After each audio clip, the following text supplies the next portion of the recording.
Buen día para todos. El día de hoy vamos a estudiar parte de la tradición oral, mitos y leyendas. Mi nombre es Nuri Paola Espinosa Orozco del Colegio de la Bici y ED. Bienvenidos a esta clase. El estudio de las culturas precolombinas, su arte, su tradición, puede llevarnos a comprender mucho de la mentalidad de estos pueblos y reconocer parte de nuestras propias herencias.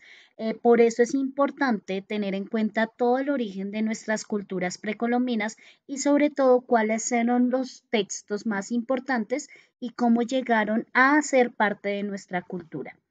Por esto, el objetivo de la clase de hoy es para ciclo 4 grados octavo y noveno, conocer y caracterizar producciones literarias de la tradición oral latinoamericana y establecer relaciones entre obras literarias latinoamericanas procedentes de fuentes escritas y orales.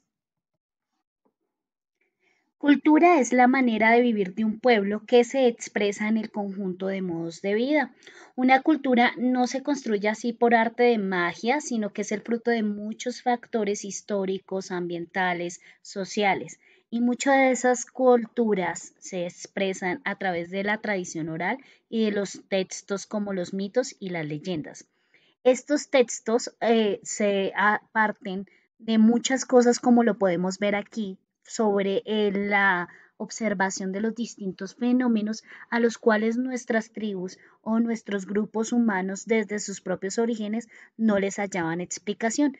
Desde la observación ellos se preguntaban cómo nació el universo, cómo nació el planeta, cómo nacieron los hombres y pues ellos crearon diferentes versiones para crear identidad y sentido de pertenencia. En este caso, como para dar explicación a todo lo que les rodeaban y frente a lo que creían en distintos dioses o seres o fuerzas superiores. Recordemos que las civilizaciones antiguas eran politeístas y muchas de ellas no solamente tienen un dios, sino varios dioses.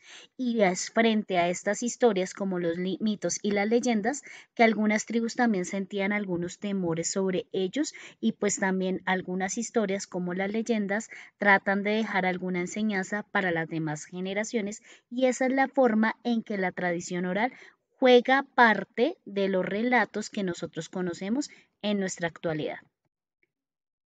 Si nos damos vuelta al pasado, pues vamos a encontrar que en la cultura prehispánica latinoamericana tenemos tres grandes culturas que nos representan, pero hay muchísimas más, como los mayas, los aztecas y los incas.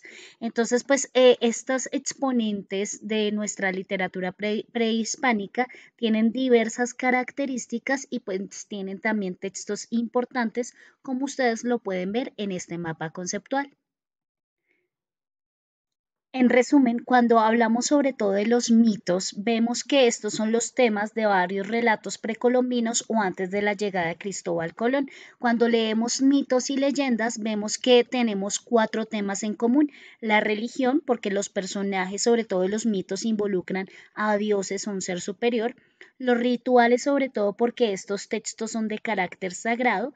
La naturaleza, porque en ella hay muchos elementos a los cuales los indígenas en la actualidad también tienen mucho respeto, y la historia porque es que estos mitos son propios de una comunidad en toda Latinoamérica y pues también hacen parte de la historia de cada una de ellas.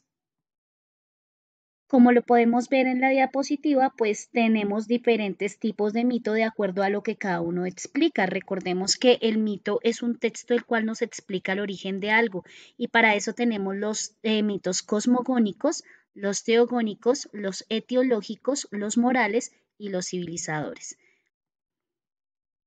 Estos textos son los más destacados dentro de la literatura prehispánica de las tres civilizaciones que estamos estudiando y pues hay que tener en cuenta que cuando hablamos de la tradición oral, estos textos no tienen un autor como sí definido, sino que parten de una autoría colectiva. Entonces, pues para que lo tengamos en cuenta, estos textos nacen desde las comunidades y no tienen un solo autor. Estos ejemplos que vemos en cada uno de los cuadros nos permite ver que cada uno de ellos plasma una visión de mundo de cada una de las culturas, sus creencias y sus rituales. La idea es de que los estudiemos más a fondo y consultemos cada uno de ellos. Finalmente, recordemos que cuando consultamos diversa información es importante que escribamos la bibliografía así como lo vemos en la diapositiva.